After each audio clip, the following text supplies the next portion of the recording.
Após anos nos palcos nos Estados Unidos, o bailarino brasileiro tem visto negado. O governo Trump prepara nova regra para impedir que solicitantes de asilo obtenham permissão de trabalho. Equipe brasileira de acrobacias aéreas conquista destaque nos céus dos Estados Unidos. Busca por cidades dos Estados Unidos que terão jogos de futebol em junho dispara entre os brasileiros. E Jogo das Estrelas com craques brasileiros promete um show de bola em Miami, na Flórida.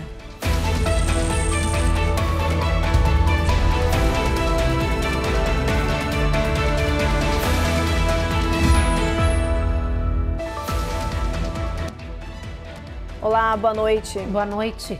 Um bailarino brasileiro teve entrada negada nos Estados Unidos, mesmo com um contrato vigente com o Dance Theatre of Harlem, um dos balés mais bem conceituados do mundo. O Luiz Fernando da Silva teve a sua renovação de visto negada no final de abril. E com toda a sua vida estruturada aqui, ele recebeu a notícia que não poderia mais voltar ao país. Depois de 10 anos dançando pelo Miami City Ballet, na Flórida, Luiz Fernando da Silva, de 29 anos, recebeu um convite do Dance Theatre of Harlem, de Nova York, no ano passado. Trata-se de uma das companhias de dança mais reconhecidas dos Estados Unidos. Por conta da mudança de emprego, ele decidiu passar um tempo no Brasil e solicitar o novo visto estando de lá.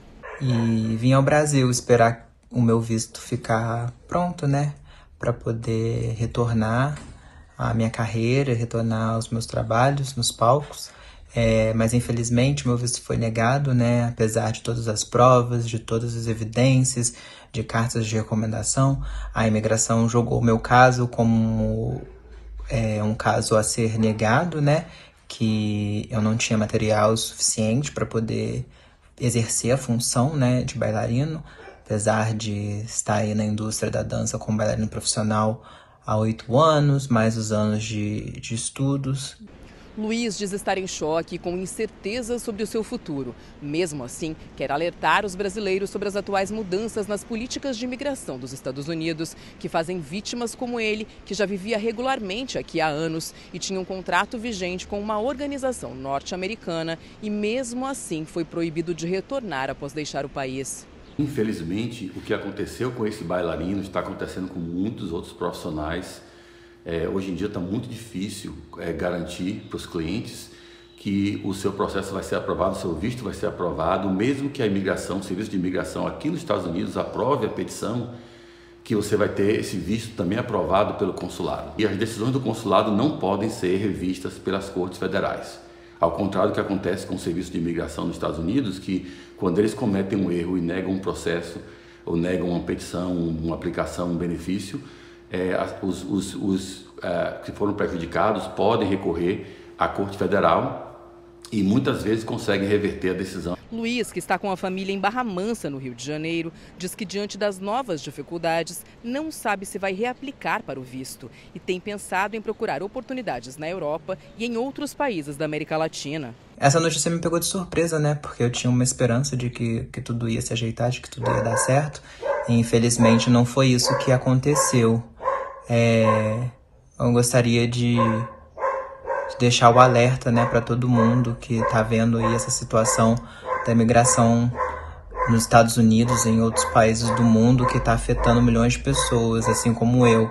Mas o especialista em imigração diz que ainda há outros caminhos possíveis no caso do bailarino brasileiro. Seria pedir ao LegalNet, que é um órgão, não digo superior, mas é um órgão que presta aconselhamento aos oficiais do consulado, eles possam revisar isso e direcionar o consulado a reverter a decisão e aprovar o visto. Não é garantido que vai conseguir fazer isso, muitas vezes não dá certo essa saída, né? E a outra opção é usar uma das raras exceções de se poder entrar com uma ação federal contra o Departamento de Estado, mas isso tem que ser feito pelo empregador, no caso pela Academia de Dança do Harlem. Imigrantes que são solicitantes de asilo podem perder o direito de trabalhar nos Estados Unidos. É que a Casa Branca estuda alterar essa regra e restringir o acesso desse perfil de imigrante ao mercado formal. A proposta ainda está em discussão. Se aprovada, a ideia é que os pedidos de asilo sejam avaliados com mais rigor e aqueles que forem aprovados só recebam a autorização depois de 1 ano de entrada do processo. A nova regra pode atingir milhões de pessoas que já trabalham nos Estados Unidos nos mais variados setores e pode ainda afetar outros milhões de solicitantes que estão na fila de espera que podem ter suas permissões vetadas. Atualmente, o sistema de imigração tem mais de 3,5 milhões de casos pendentes.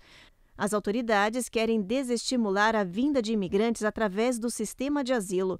O governo acredita que isso vai abrir o mercado de trabalho para os americanos desempregados, mas grupos de direitos dos imigrantes alertaram que a medida pode provocar um sistema ilegal de trabalho com abusos de salários e exploração dos funcionários para setores carentes de mão de obra que os americanos não querem realizar. Uma nova denúncia surgiu hoje sobre as políticas de imigração do governo Trump. A de que centenas de crianças imigrantes que moram nos Estados Unidos teriam sido retiradas de suas casas e colocadas sob custódia do governo.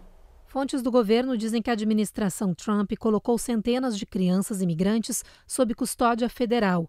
As ações estão sendo descritas como verificações de bem-estar.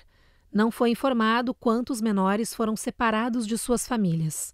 Como parte dessa medida, o presidente Donald Trump e seus assessores também anunciaram que estão em busca de crianças desaparecidas que chegaram ao país pela fronteira sul durante a administração Biden sem um dos pais ou responsável. O governo diz que centenas de milhares de menores de idade ainda não foram encontrados e podem estar em situações perigosas. O FBI disse estar envolvido em algumas das chamadas verificações de bem-estar, na tentativa de checar questões de segurança e localizar parentes das crianças que agora estão em abrigos do governo. A seguir, morador do Texas pula muro da residência de Donald Trump em Mar-a-Lago, na Flórida, e é preso. E veterano é acusado de sequestrar e matar as próprias filhas pequenas em Washington.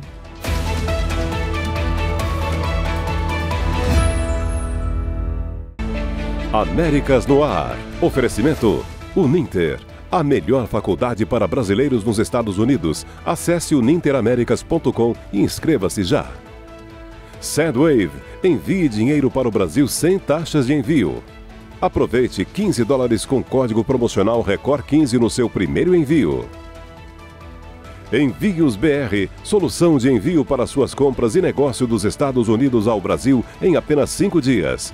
Use o código RECORD20 e ganhe 20% de desconto no seu primeiro envio. Vida Máxima Account.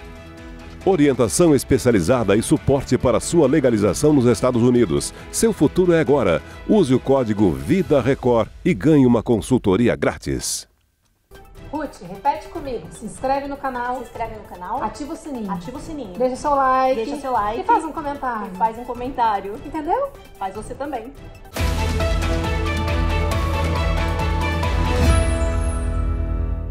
A guerra da Rússia contra a Ucrânia foi um dos focos do presidente Donald Trump hoje na Casa Branca. Ele conversou por telefone com o líder russo.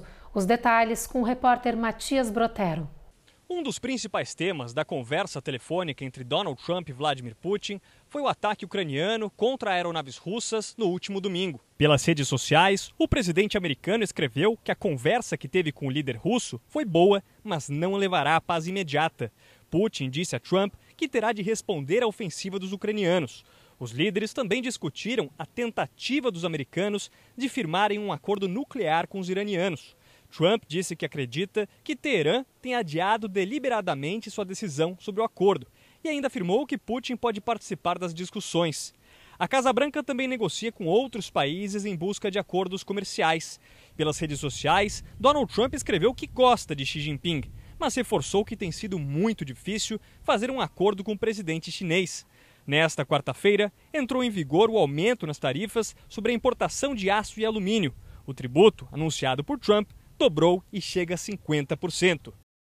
De Washington, D.C., Matias Brotero para o Américas no Ar. Um homem morador do Texas está enfrentando acusações federais após pular o muro da propriedade do presidente Donald Trump em Mar-a-Lago, na Flórida, nessa madrugada. Anthony Thomas Reyes, de 23 anos, foi detido por agentes do serviço secreto logo após invadir o local. A polícia de Palm Beach foi chamada e realizou a prisão do texano. As autoridades disseram que Anthony revelou aos policiais que tentou entrar na propriedade para poder divulgar o evangelho e se casar com Kai Trump, a neta de 18 anos do presidente. Ele foi autuado por invasão de propriedade e se declarou inocente na primeira aparição hoje diante de um juiz. O relatório de prisão diz que Anthony já foi pego anteriormente invadindo a propriedade de Mar-a-Lago em dezembro do ano passado. Choque, luto e tristeza no estado de Washington. A polícia confirmou que as 3 meninas pequenas que estavam desaparecidas foram encontradas mortas. O pai, um veterano das Forças Armadas, com treinamento extensivo, está sendo procurado pelo assassinato das crianças. Ele está solto e é considerado perigoso. As autoridades pediram para as comunidades locais ficarem alerta e manterem as portas fechadas enquanto Travis Decker estiver solto e em fuga. O veterano militar foi acusado de sequestrar e assassinar as próprias filhas, que tinham 9, 8 e 5 anos de idade. Os corpos das meninas foram encontrados próximos ao caminhão dele, com outras provas do crime. That is definitely an individual that needs to be caught and dealt with according to the law. Este morador da região estava inconformado com a notícia e disse que o pai das crianças precisava ser capturado e punido. Ele afirmou que inocentes pagaram por um ato de vingança horrível. It's a horrible, vengeful act, if that's the case. He was taking it out on innocent kids. O FBI, a Patrulha de Fronteira, policiais locais e estaduais estão rastreando as áreas próximas em busca desse assassino. Mas como Travis tem treinamento militar de sobrevivência, as autoridades acreditam que ele esteja escondido na floresta de Wenatchee. A mãe das meninas disse que o pai se atrasou para devolver as crianças no final de semana de direito de visita e que por isso ela desconfiou de que algo estava errado. Travis Decker tem registro de violência, transtorno de personalidade e chegou a morar na rua por um período. No Oriente Médio, distribuição de comida para milhões de palestinos é cancelada após confusão e mortes na faixa de Gaza. Enquanto isso, Israel intensifica ainda mais os ataques no enclave palestino, enquanto segue na expectativa de um possível novo acordo de trégua. As últimas informações da guerra com Vitor Larregina. A ajuda humanitária na faixa de Gaza foi suspensa nesta quarta-feira. A organização americana que está realizando as entregas com o apoio de Israel alegou que precisava fazer ajustes logísticos para receber uma quantidade maior de civis palestinos em busca de alimentos. A expectativa é que os pontos de ajuda reabram amanhã. O exército israelense também disse que vai preparar rotas de acesso aos locais que sejam mais seguras para os civis. Nesta quarta-feira, em uma operação na cidade de Gaza, um sargento da reserva de Israel morreu baleado por um terrorista.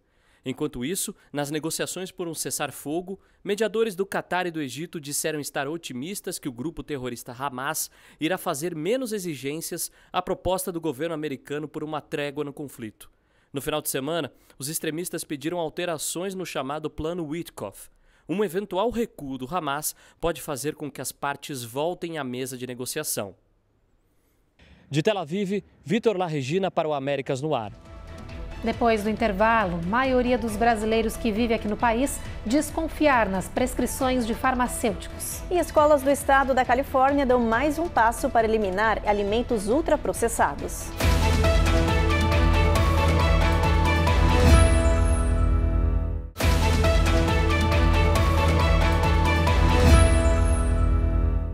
Um novo estudo aponta que os brasileiros aqui nos Estados Unidos estão voltando a adotar uma prática bem antiga. Pois é, a de se consultar com farmacêuticos. E o motivo é bem simples: atendimento acessível, rápido e confiável. A reportagem é do Eliseu Caetano. Nos últimos 2 anos, o movimento nas farmácias dobrou. São pessoas que buscam mais do que remédios. Procuram consultas. As farmácias, hoje em dia, até os farmacêuticos podem até prescrever medicamentos, então eles não têm necessidade de ir num hospital. Muitas farmácias, por lei, o farmacêutico pode prescrever se ele tiver essa licença especial. Entre os imigrantes que mais usam esse serviço nos Estados Unidos estão os brasileiros. cada vez mais eles estão substituindo as consultas hospitalares por atendimentos nas drogarias. E os motivos são acessibilidade, custo reduzido, facilidade, serviços ampliados, vínculo comunitário e cuidado e assistência pessoal. Um estudo recente apontou que hoje 52% dos brasileiros confiam mais na prescrição dos farmacêuticos do que nas clínicas e hospitais. Os imigrantes alegam que os atendimentos nos grandes centros são rápidos e impessoais. As consultas farmacêuticas não são novidade. Antigamente, as famílias buscavam atendimento médico nas drogarias dos bairros.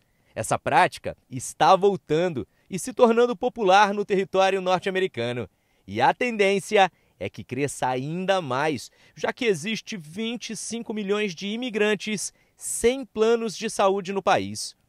O governo dos Estados Unidos ordenou uma revisão completa das fórmulas infantis que estão disponíveis aqui no país. O objetivo é avaliar minuciosamente os ingredientes que compõem o leite em pó fortificado, que é consumido por milhões de bebês. A iniciativa, liderada pelo secretário de Saúde, Robert F. Kennedy, pretende garantir total transparência sobre a composição das fórmulas. Essa iniciativa recebeu o nome de Operation Stork Speed, que significa Operação Velocidade da Cegonha. Esse é o primeiro exame detalhado desde 1980. O governo quer verificar a qualidade e a segurança dos produtos. As escolas do estado da Califórnia vão eliminar todos os alimentos ultraprocessados. Ontem, uma coalizão bipartidária da Assembleia Estadual aprovou um projeto de lei que quer eliminar alimentos nocivos da refeição escolar.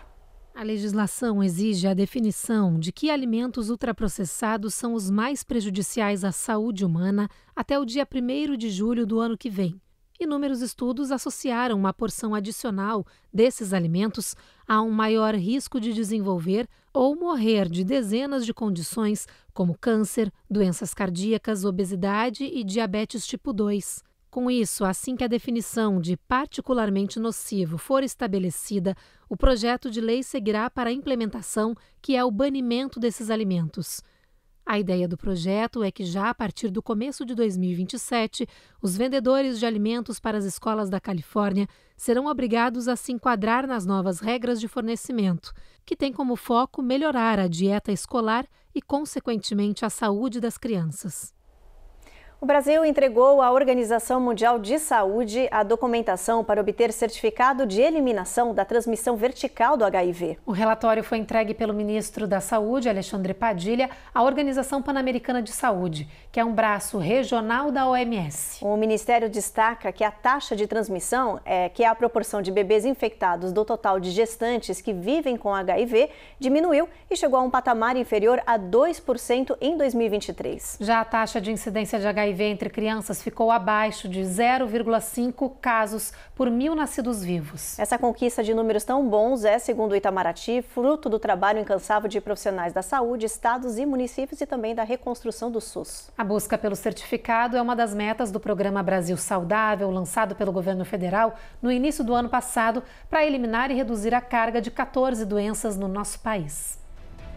A seguir, equipe brasileira de acrobacias aéreas conquista destaque nos céus dos Estados Unidos. E Jogo das Estrelas com craques brasileiros promete um show de bola em Miami, na Flórida.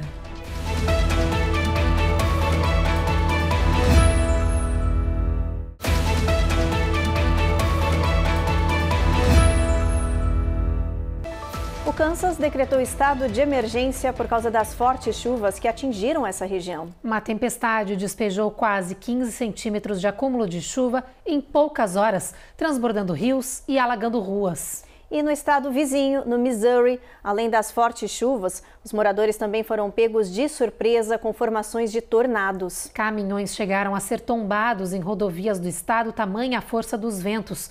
Até o momento, não há informação de feridos. Segundo a Power Outage, milhares de casas e comércios da região seguem sem energia elétrica. Agora eu te convido para vir no telão ver a previsão do tempo para boa parte do país para amanhã. Lá em Boston, previsão de sol entre nuvens, máxima de 88.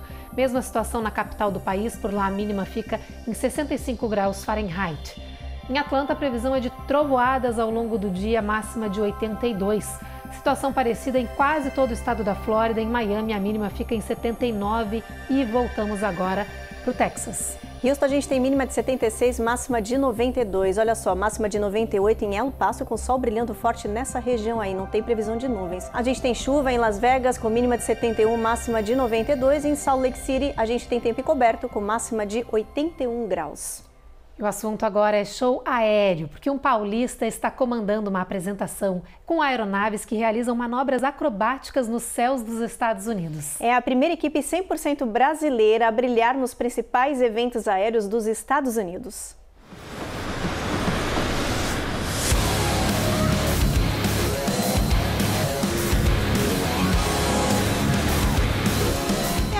Com manobras radicais que o empresário brasileiro Maurício Frisarin comanda uma apresentação aérea de tirar o fôlego. A Kion é a primeira equipe brasileira de esportes aéreos com base nos Estados Unidos.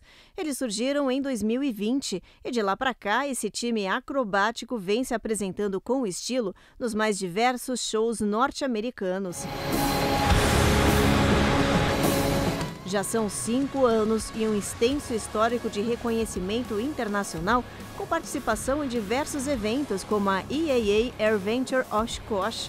Maurício Frisarin garante que voar é uma paixão desde a infância, compartilhada por toda a sua equipe, e garante que enquanto puder vai manter esse sonho e os shows ativos.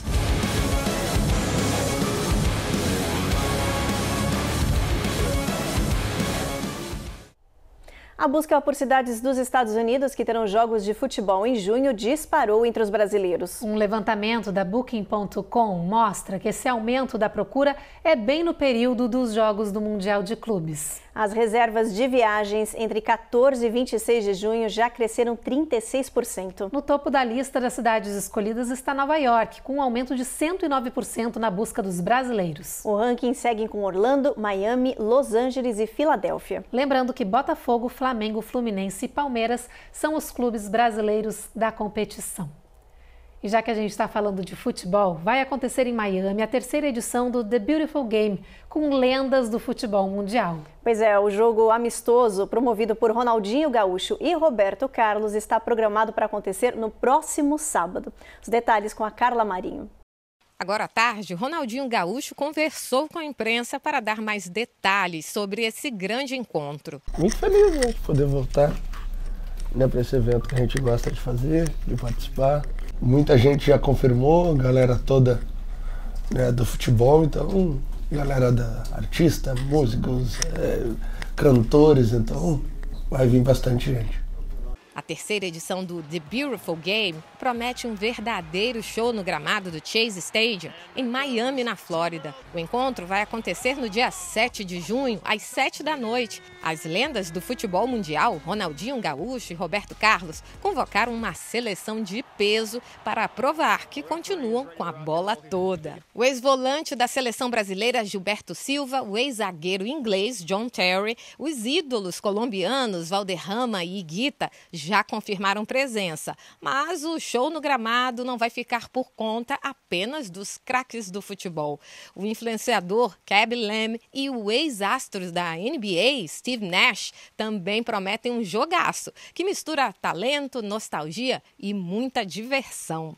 O evento já passou por Miami e Orlando e agora volta à cidade onde tudo começou. Na estreia, mais de 17 mil torcedores lotaram o estádio. E este ano, a expectativa não é diferente. O futebol crescendo, sempre vienen novos jugadores, solo uno, ¿no? Y fuera los jugadores también, los cantantes que nosotros gustamos tanto y también van a venir. Entonces, va a ser un día muy lindo.